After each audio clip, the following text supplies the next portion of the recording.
Ça vaut le coup de descendre dans la rue, de descendre de son arbre, parce que même si on croise le pire, le meilleur est à côté, le meilleur n'est pas loin. Ça, j'en suis persuadée, en tout cas c'est l'expérience que j'en fais.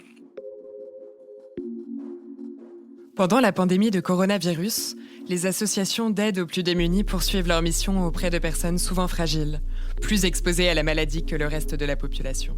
À l'aune de cette crise, des milliers de bénévoles les ont rejoints sur le terrain. C'est le cas de Myriam, 36 ans, enseignante en éducation musicale et chant choral en Seine-Saint-Denis.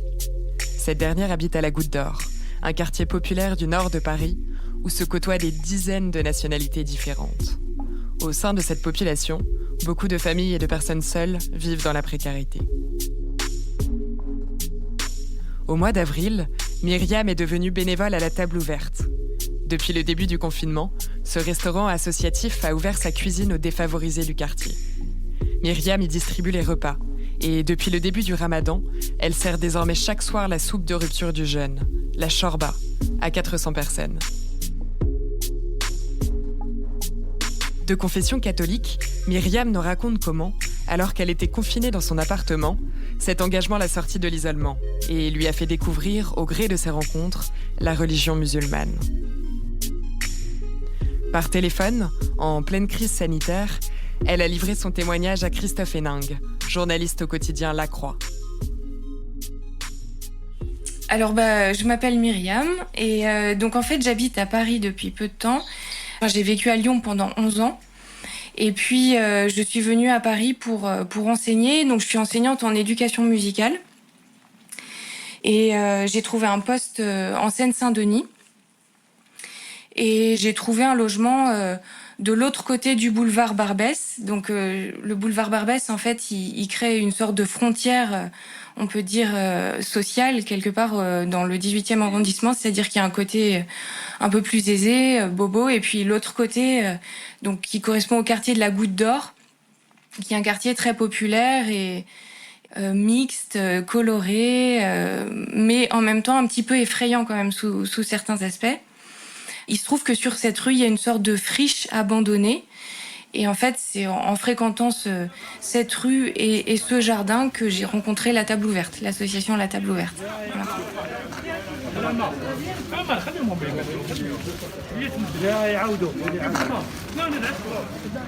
La Table Ouverte, c'est une association, c'est un restaurant associatif qui est situé rue Léon, donc au cœur de la Goutte d'Or.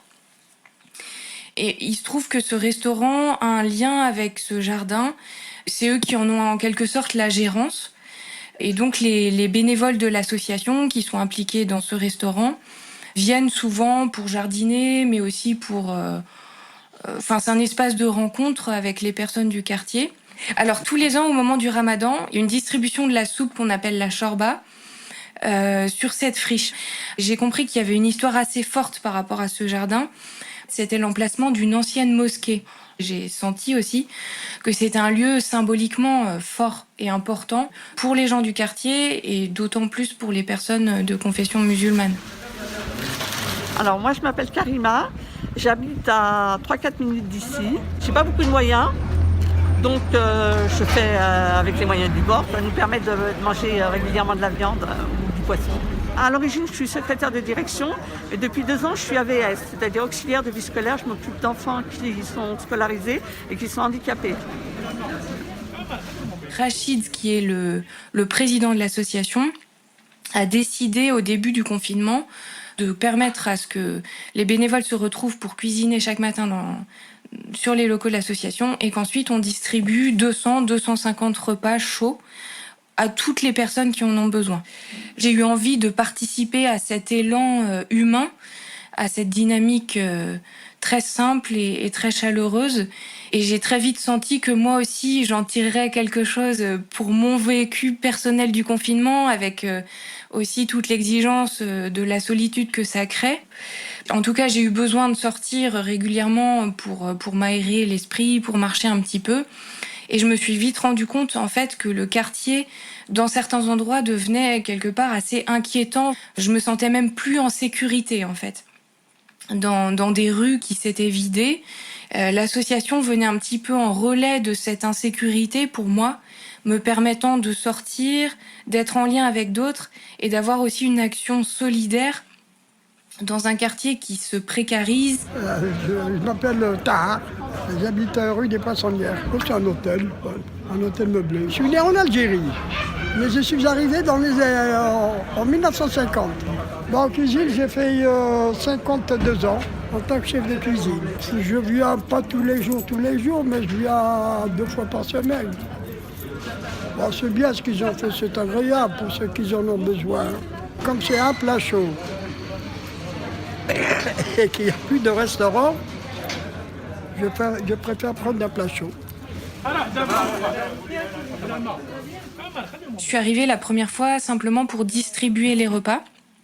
Donc Rachid et les autres bénévoles avaient eu vraiment l'ingéniosité de créer tout un système de distribution qui soit extrêmement rapide, qui permette de préserver les normes sanitaires. Donc moi, la première fois, on m'a demandé de distribuer des sacs. Donc les sacs avaient été composés auparavant par d'autres bénévoles. Et dans chaque sac, il y a une barquette avec le repas du jour, le plat du jour, qui est un plat chaud, qui chaque jour est un plat différent.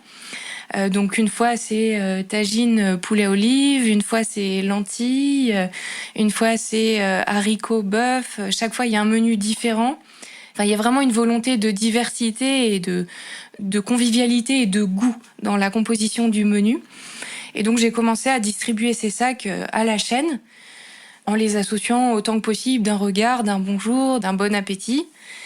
Et puis voilà, c'est très rapide et en 10 minutes, c'est fini.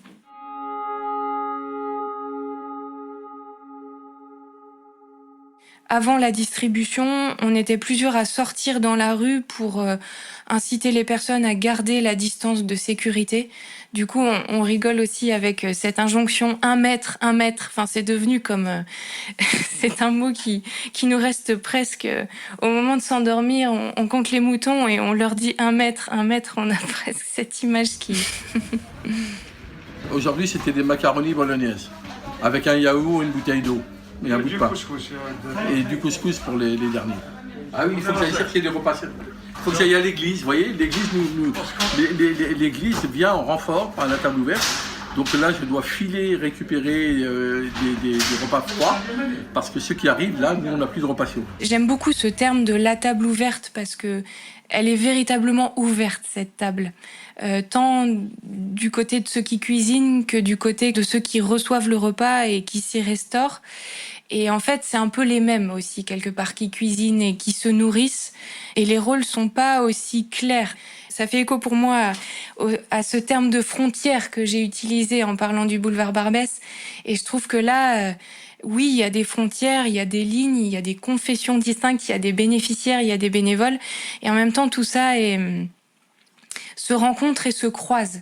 Parce que je sens qu'il y a un lien très fort entre cet élan solidaire et ce que ça signifie pour elle du point de vue religieux, du point de vue spirituel.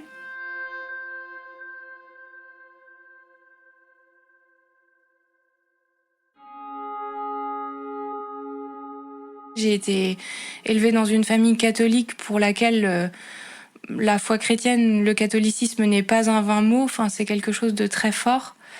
J'ai été très très impliquée dans la pratique religieuse, mais au fur et à mesure du temps, j'ai eu besoin de prendre plus de distance. Je pense que j'ai avancé dans une réflexion peut-être davantage philosophique aussi. J'ai l'impression que ce qui est important pour moi, c'est le rite, c'est le symbole, c'est la dimension poétique des choses aussi, des rencontres, de ce que je peux voir ou entendre. C'est l'humour, enfin c'est tout un ensemble de choses qui, je pense, participent de ce qui me permet de croire à quelque chose, de croire en quelque chose. Alors c'est vrai que pour moi, c'est aussi une rencontre avec des croyants musulmans Donc j'avais tout à fait conscience de la présence de cette foi vivante dans le quartier de la Goutte d'Or, parce que c'est quelque chose d'assez prégnant, d'assez évident. J'ai souvent croisé des personnes aussi qui sortaient de la prière, qui allaient à la prière, qui sortaient de la prière, des hommes, des femmes, etc. Donc je suis familière de ces rencontres, mais j'étais jamais allée plus loin humainement. J'ai une certaine timidité et aussi peut-être peur d'avoir une attitude qui soit pas toujours adaptée, d'avoir un mot qui soit déplacé. Je sais que c'est une religion qui comporte aussi des interdits. Il y a aussi la question de la place de la femme. Est-ce qu'on peut se parler? Est-ce qu'on peut se serrer la main? Est-ce qu'on peut échanger?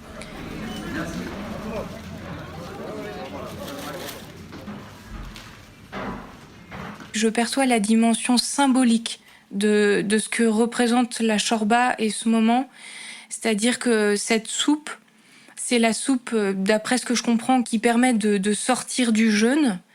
Donc ce que je perçois, c'est qu'à la fois, on a besoin de cette soupe pour se nourrir, mais on en a besoin symboliquement aussi pour rompre le jeûne et pour sortir de la difficulté du jour. Et en même temps, ce que j'ai compris aussi, c'est que normalement, cette soupe, elle est préparée dans les familles, elle est préparée par les femmes au sein de la famille, et donc elle appartient à une intimité familiale aussi, cette soupe. Et là, l'association La Table Ouverte, elle permet à des personnes qui sont isolées dans leur foi, qui sont isolées dans leur pratique du Ramadan, d'avoir part à cette convivialité et quelque part de se raccorder à quelque chose de familial.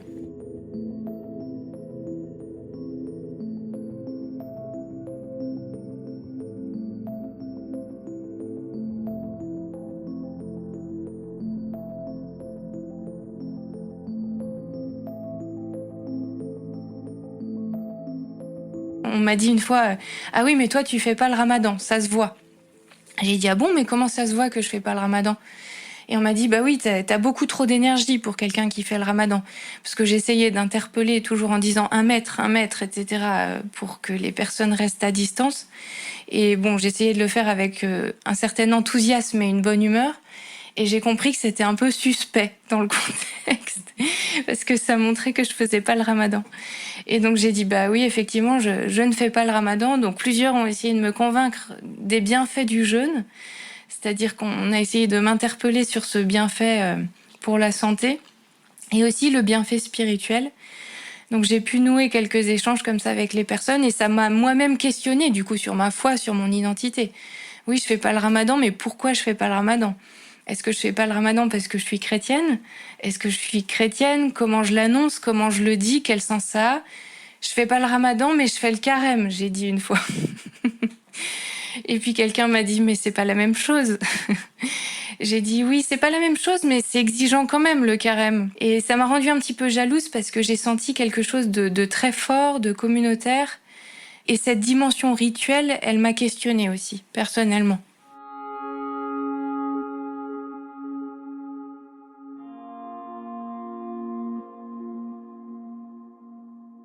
J'ai senti que parfois le poids des croyances, le poids d'un rapport peut-être un petit peu dogmatique à la foi, ça pouvait devenir quelque chose de pesant et d'enfermant. En tout cas, moi, j'en ai souffert, c'est vrai.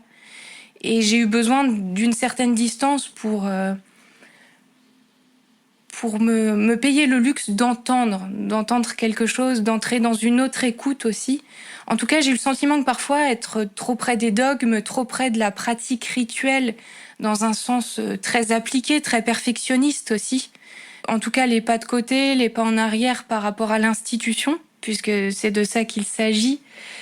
Est-ce qu'au fond, c'est un pas en avant de par les rencontres que j'ai pu faire ? Je suis vraiment intimement et fortement touchée par la poésie des rencontres. C'est quelque chose qui m'émeut même, en vous en parlant.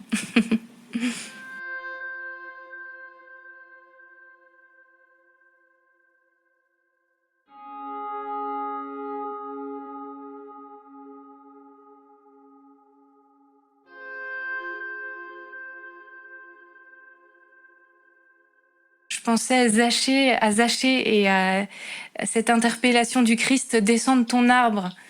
Et je crois que vraiment dans ce quartier de la Goutte d'Or, on gagne à descendre de son arbre, à descendre dans la rue où il y a tout, hein, c'est pour le meilleur et pour le pire. Hein, ça vaut le coup de descendre dans la rue, de descendre de son arbre, parce que même si on croise le pire, le meilleur est à côté, le meilleur n'est pas loin.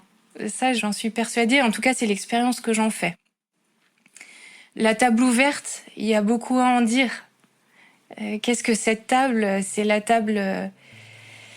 c'est peut-être la table de Cana, c'est peut-être la table de la Pâque. En tout cas, c'est une table dont on n'a pas fini de faire le tour.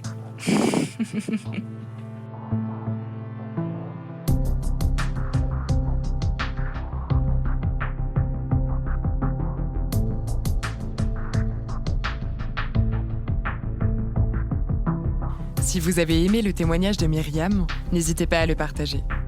Et pour en savoir davantage sur les populations défavorisées en temps de coronavirus, retrouvez une sélection d'articles de La Croix dans le texte de description qui accompagne cet épisode. Ainsi soit-elle, la première série du podcast Place des religions. À écouter toutes les 2 semaines sur l'ensemble des plateformes, le site et l'appli La Croix.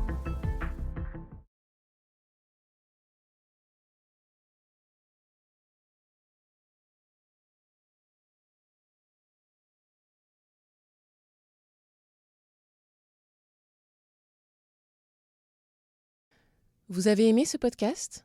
Découvrez l'actu traitée autrement avec La Croix. Toutes nos offres d'abonnement sur la-croix.com/abonnement.